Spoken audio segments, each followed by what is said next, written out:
Hello everyone, today we're going to be talking about ring homomorphisms and ideals. So to get started, I guess we can just define a ring homomorphism. So it's going to be very similar to how we defined homomorphisms for groups, but recall that rings have two operations. They have addition and multiplication.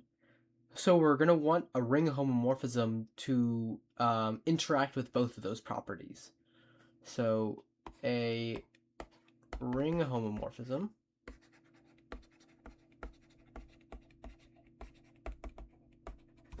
is going to be a map between two rings. Let's call them R and S. It's going to go from R to S such that if you take any two elements in R, you get the following properties. The first one is that it has to respect the addition. So phi of A plus B needs to equal phi of A plus phi of B. Phi of A plus phi of B. You also require that phi of A times B equals phi of A times phi of B. And then finally, we require one further one, which is that phi of 1 sub R, which is the multiplicative identity in R, is going to map to 1 sub S, which is the multiplicative identity in S. And so this first rule is like kind of a group homomorphism of R under addition. So it's got to be a homomorphism. It's got to be a homomorphism from R under addition to S under addition as groups. This one is kind of like just respecting the multiplication law. And then finally, we require that 1 sub R maps to 1 sub S, because if you recall from groups, all you need to know is that phi of A plus B equals phi of A plus phi of B, and you can get that phi of 0 maps to 0. But here, we're not necessarily able to guarantee that just from this rule, but it's a property we usually like, so we have to add it on. Okay. And so, as I was discussing, some like basic properties that we know from group theory is that phi of 0R already maps to 0S. And you can prove this using your basic group theory stuff. And similarly, phi of negative A maps to negative phi of A. And this is just saying, like, because this is the additive inverse of A. So it's like phi of A inverse equals inverse of phi of A, which is something we know from group homomorphisms as well. But if you want, you can have practice proving these in the context of rings as well. Okay, so let's study how ring homomorphisms interact with some of our group elements.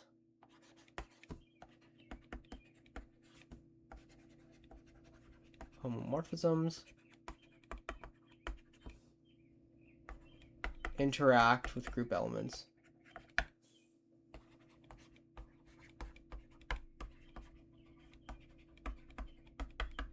Okay. So the proposition I'll give is that basically if there's a unit in one ring and a homomorphism, then the image is also a unit, which should make sense. So if U is a unit in R cross, then the image of U is a unit in S cross.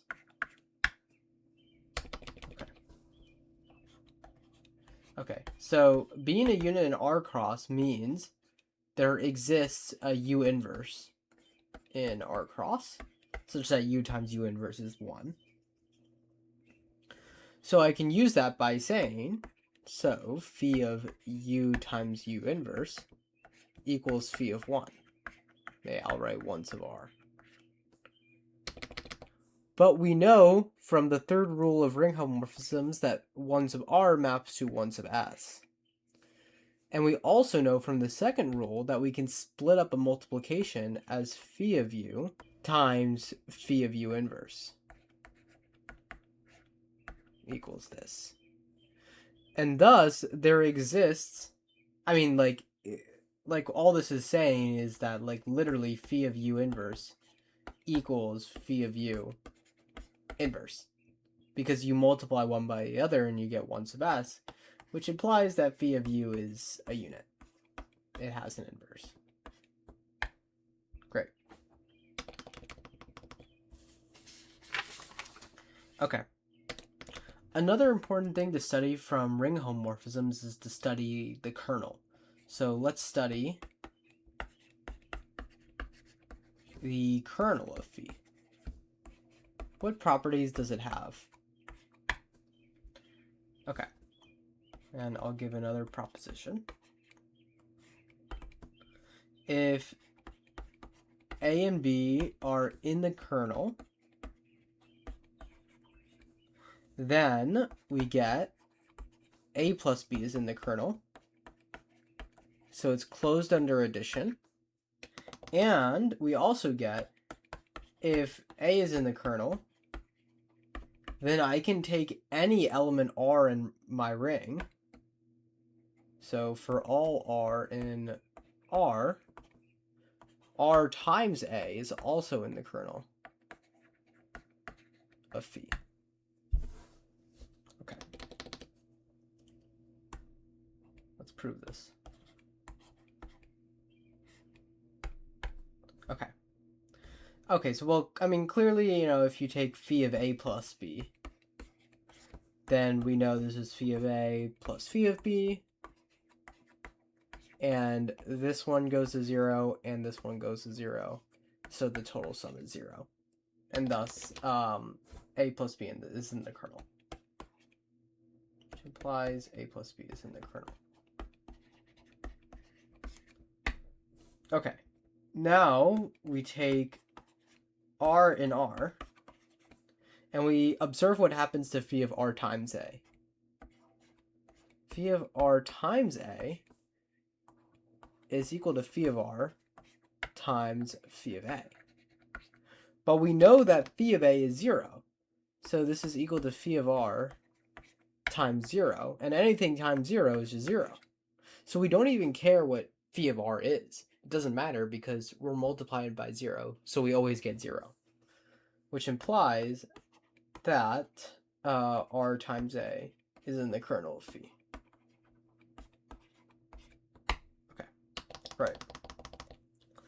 So this property of multiplying by any element in the ring and you stay within the kernel is actually stronger than the notion of subring.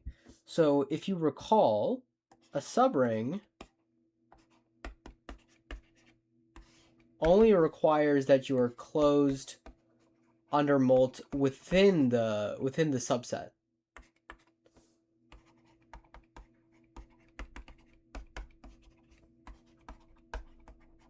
So for example, like the rational numbers are closed under multiplication, and they're a subring of the real numbers, because if you multiply any two rational numbers, you'll stay rational. But if you multiply by a real number, then you won't stay rational per se. Like if you multiplied 1/2 by square root 2.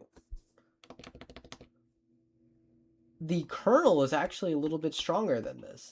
It says actually, not only are you closed under multiplication, you have closure under multiplication by the entire ring. Closure under multiplication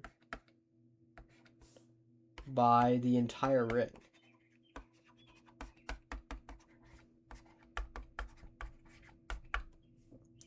And so hopefully this reminds you of something from group theory. So from group theory, we had what was called subgroups, right? And then we also had normal subgroups.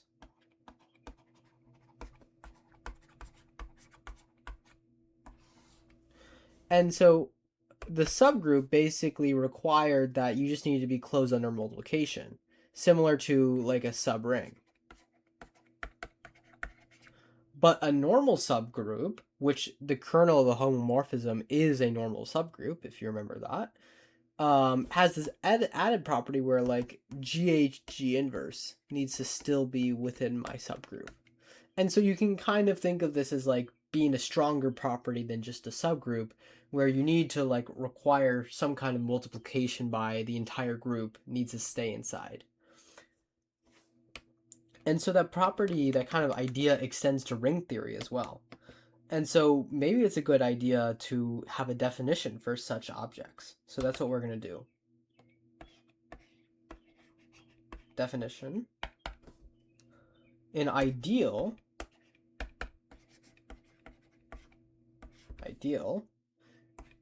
is a subset I in R, in my ring R, with the following properties. The first one being I is an additive subgroup.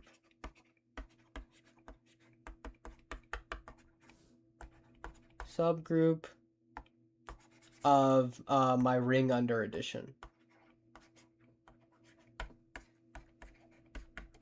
And all this is saying is that I just needs to be, like closed under addition, closed under multiplication, or sorry, closed under addition, closed under subtraction, and you need to have the 0 element in I. And the second one is the same property we derived about the kernel, which is that for all R in the ring and for all A in my ideal, we need R times A to also be in the ideal. So multiplying by any scalar in the ring will keep you inside of the ideal. That's all this is saying.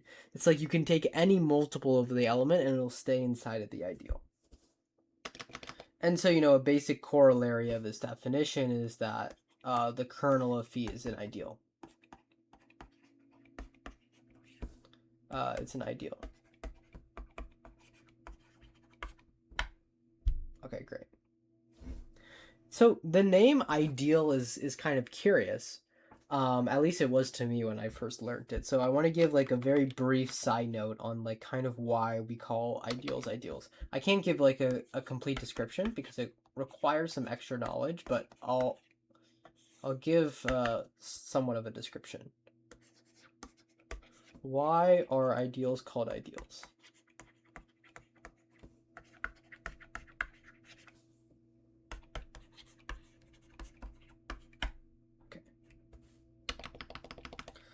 So the example I'll bring up to explain this is we want to study the ideals in the integers.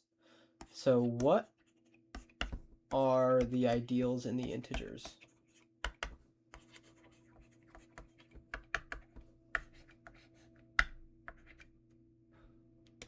Okay, well, let's figure this out. So, okay, so suppose we have an ideal in the integers.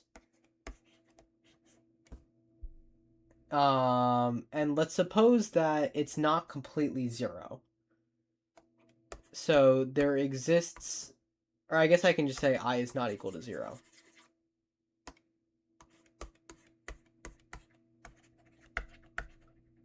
Okay, so it's just like, it's not like a completely trivial ideal. Let's see what happens. So my strategy is I'm going to choose the smallest integer in I and call it n. And this is by smallest, I mean take like the absolute value of every integer in I and just choose whichever one has the smallest. There is a smallest because it's called the well ordering property of the integers. There wouldn't per se be like a largest integer because maybe you can just keep on going larger and larger and larger. But there is a smallest because there's a bound on a lower bound on the norm of an integer. Okay. So let's observe a couple of properties of this n. So suppose maybe n was 1.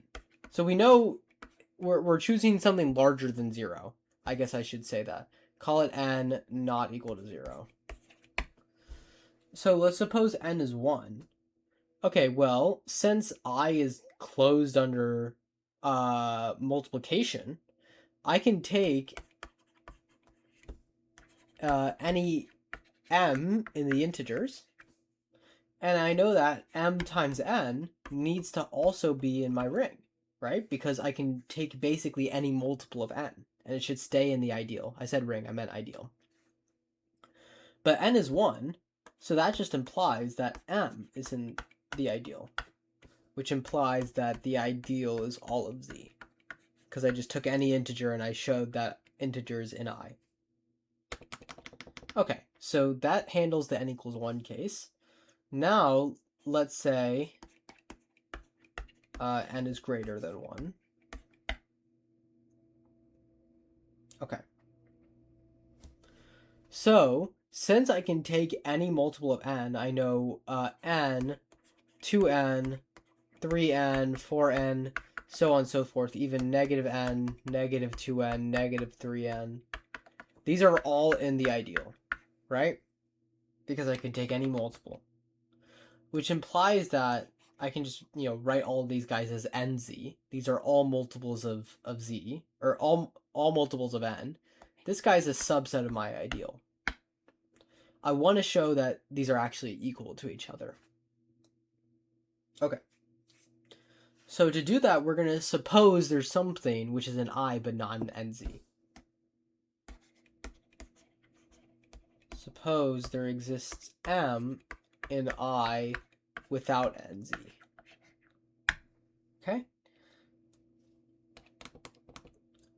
So what I'm going to do is I'm going to do this neat trick where I say, okay, well, since m is not a multiple of n, it's equal to some a mod n.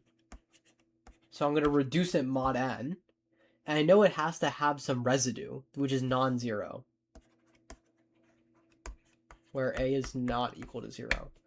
I know it's not 0 because I know m is not a multiple of n. If it was a multiple of n, it would be 0. But since it's not, I know this residue is non-zero, where a is not equal to 0, and also a is less than n, just by convention. So this is really saying like m equals a plus b times n for some b. Right? When you're like 3 mod 4, that means you're like some multiple of 4 plus 3. Okay. So, since n is an I know b times n is an I, because it's just a multiple of n. But that means m minus bn is an I. But m is a plus b times n, so m minus bn is just a, which is now an I. But recall that a is less than n, which is a contradiction because n was the smallest integer we chose. But a less than n and n smallest, which is a contradiction. Thus, we get that I just equals nz. Great. Okay. And finally, I guess the other case is just I equals 0, right? So at the beginning we suppose that I wasn't 0, and so there's the just like this kind of trivial case where I does equal 0. So we get I equals 0, I equals nz, and I equals z. These are all the different kinds of ideals, n greater than 1. Great. So these are all the ideals in z. And if you think about it, there's kind of like an ideal for every single integer, right? Like if you gave me 0, there's an ideal for 0. If you gave me 1, you get this guy. And if you gave me any other integer, you would get this ideal. And so in some ways, the ideals kind of represent the integers. If you ever study a field of math called algebraic number theory, you'll learn more about this idea of studying numbers through ideals in what's called rings of integers, which are kind of more general integers. And it happens to be that studying these ideals is a much better, more accurate way of studying these rings rather than studying the specific elements, because there happen to be interesting properties of the ideals which the elements don't always satisfy, which is called unique factorization. We'll talk about that later in the course, and maybe I'll bring this up again. So that's kind of where the name ideal comes from. It comes from them being idealistic forms of numbers, which are easier to work with in algebraic number theory and other fields of math. And so this is just kind of going to set up what we're going to do for the rest of the class, which is basically we're going to be studying a lot about ideals and rings and how they interact with each other. And it's going to end up being that ideals are very important. Ideals are like very important. And subrings are just not that important. Subrings, You just don't really talk about subrings that often. I mean, they have a time and place, but ideals are kind of way more interesting to work with when you're learning ring theory. Okay. Because of that, let's talk about some properties of ideals.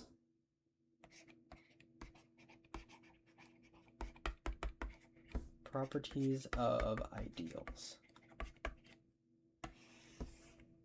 Okay. So I guess we'll do some basic properties. Property 1. I kind of talked about this a bit when we did the example of the integers. The smallest ideal is always I is just the element 0. This is a valid ideal. And the largest is the entire ring.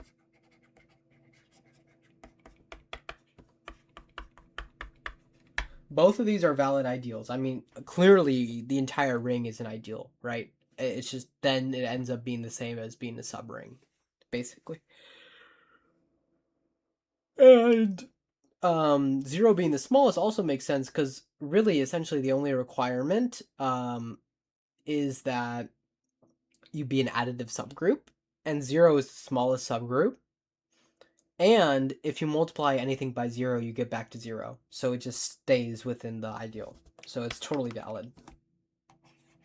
Okay, second property. We also discussed this a bit, but I didn't name it like this. If 1 is in your ideal, then the ideal equals the whole ring, which is pretty cool. So like to guarantee an ideal is like the largest one possible, you only need to show there's one element, which is really nice. And then finally, a more general idea is if there exists a unit in R cross which is in the ideal,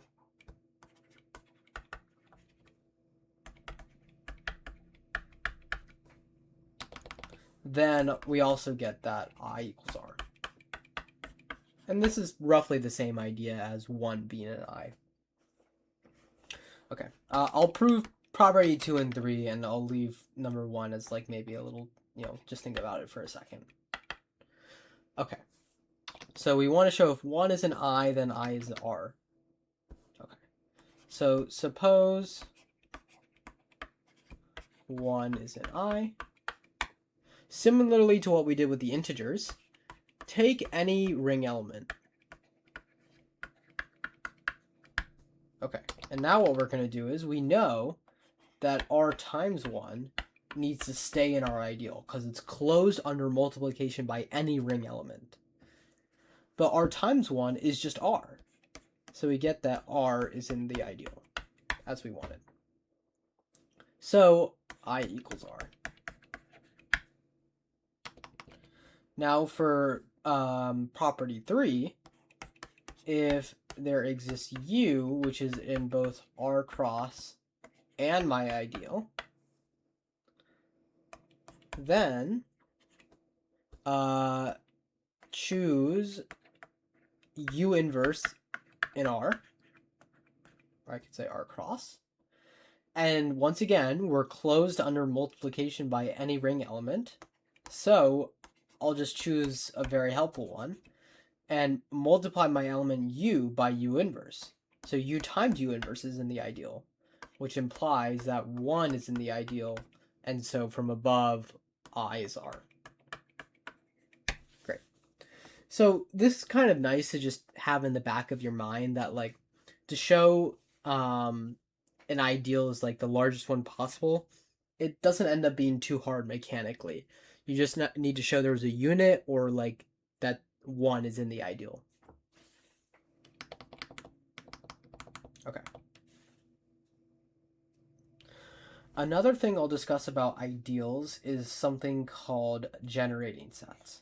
And these are, like, in my opinion, the one of the most important things you can study about ideals, and they're extremely helpful for understanding how ideals work. And we'll almost solely be discussing ideals through generating sets. Okay. So, definition. Let A be a subset of R, my ring. The ideal generated by A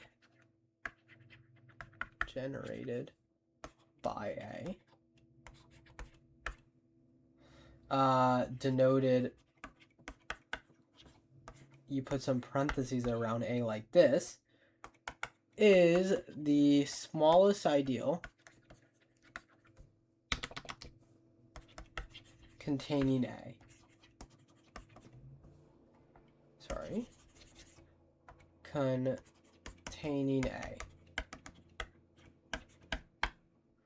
And maybe that's like kind of a confusing way of wording it, so I'll word it another way. Basically, it's saying you have these kinds of ring elements in A, and you're allowed to add any of them together and take any multiples of them. So basically, A equals this ideal, which is like the sum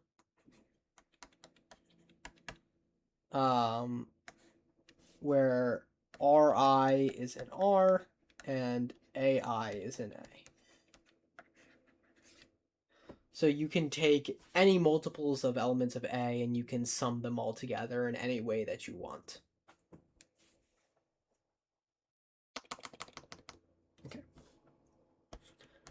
Maybe more importantly is the notion of a generating set for I. So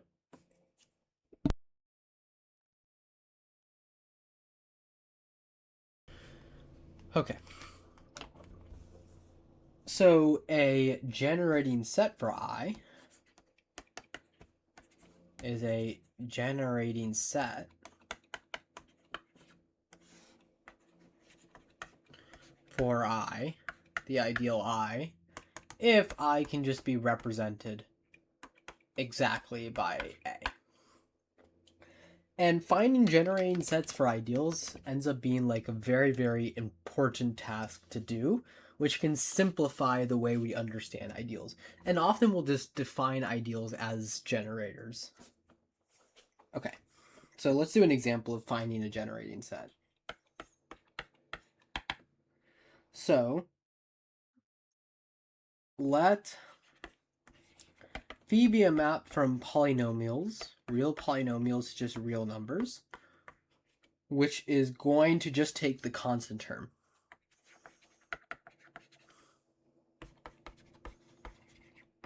The constant term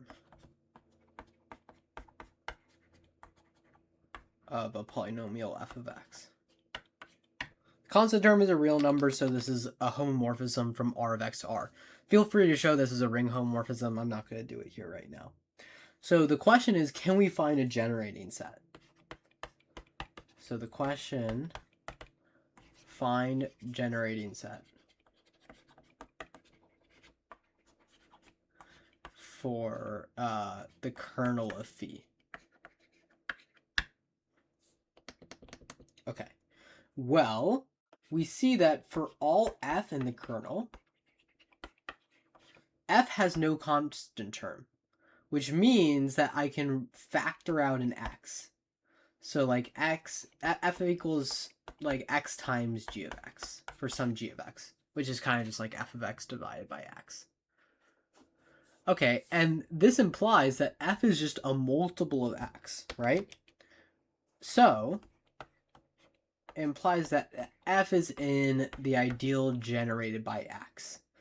So this ideal generated by x is just all multiples of x. I can just scale it by any element in the ring. And so clearly f is in here.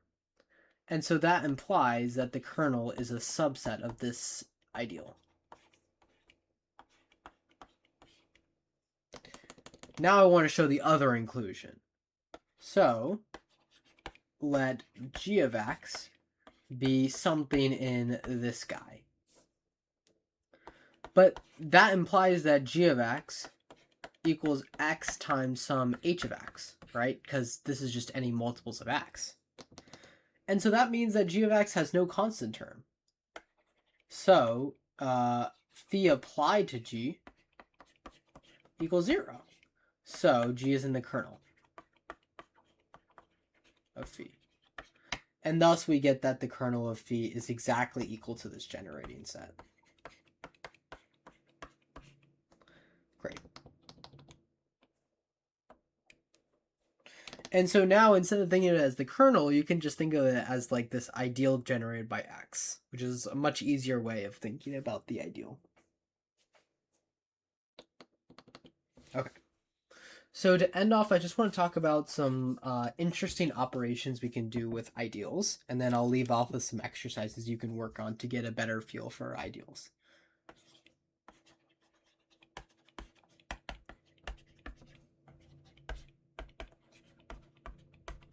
This is kind of some new territory that rings let us develop that we could not develop using just basic group theory.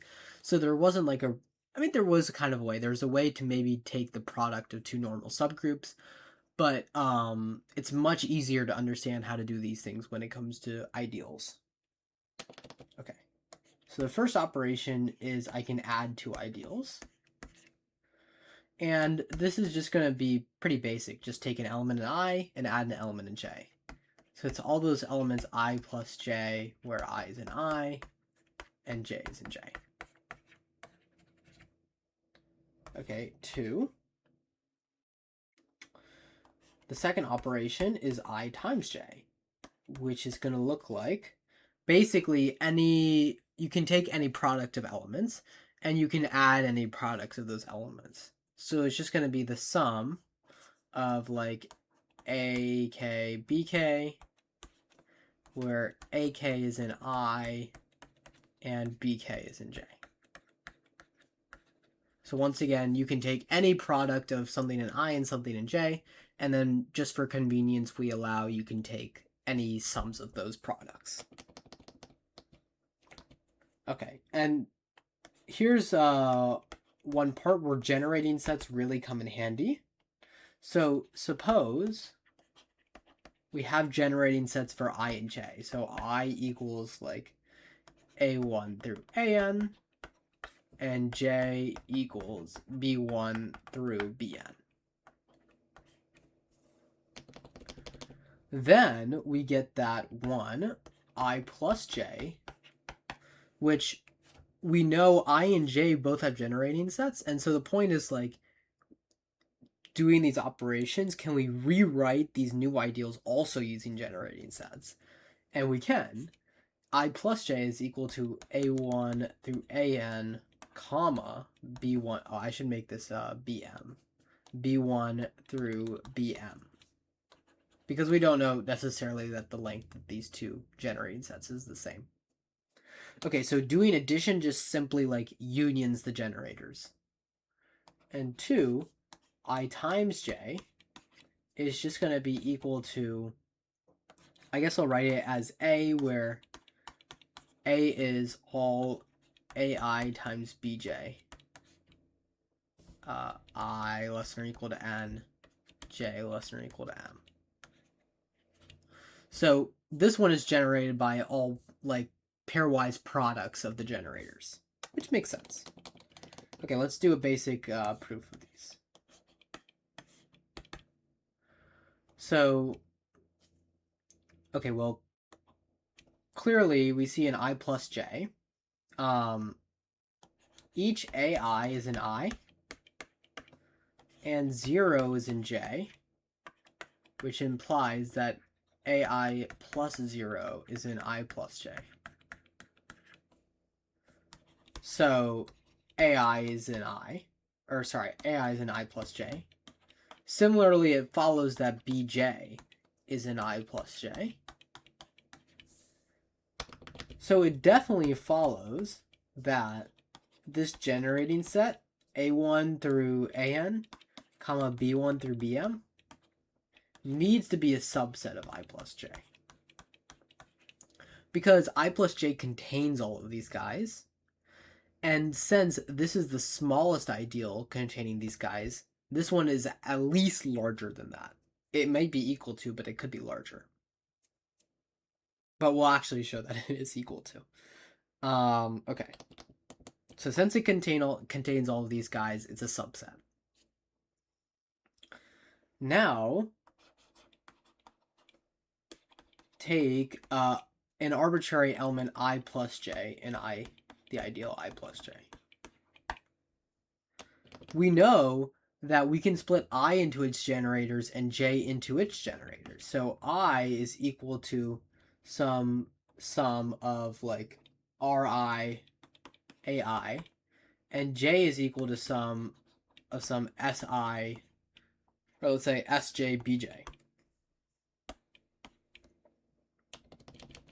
And thus, in all, this is just some sum of the generators of A and some of the generators of B.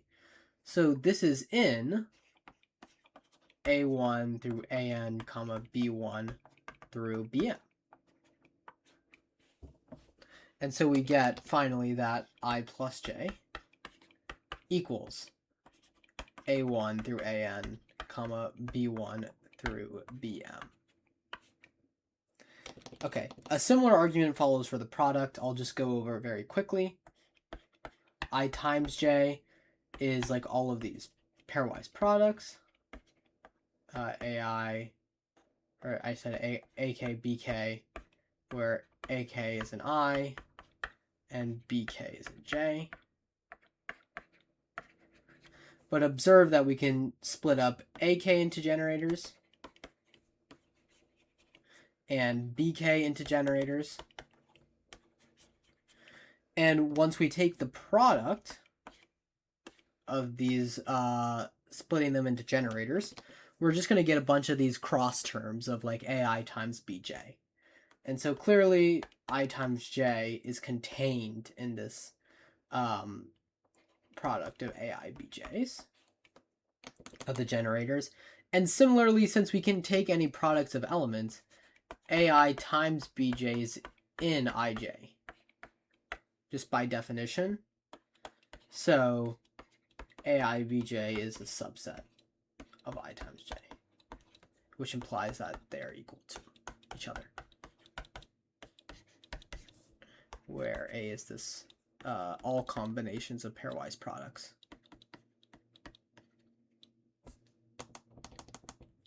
This is I less than or equal to N, J less than or equal to M.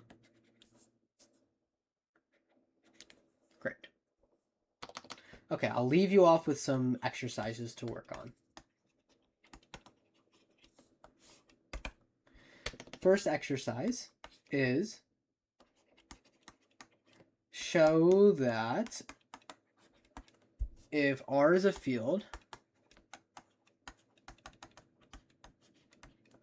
there are exactly two ideals in R.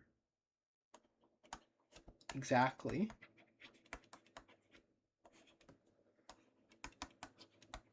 Two ideals in R. Oh, two ideals in R. So recall that we discussed before what the smallest and largest ideals were, and those are always ideals in a ring. So see if you can figure out why there are no others. Okay. Second question is, I'm going to define ID sub R to be the set of all ideals I in R. I is an ideal.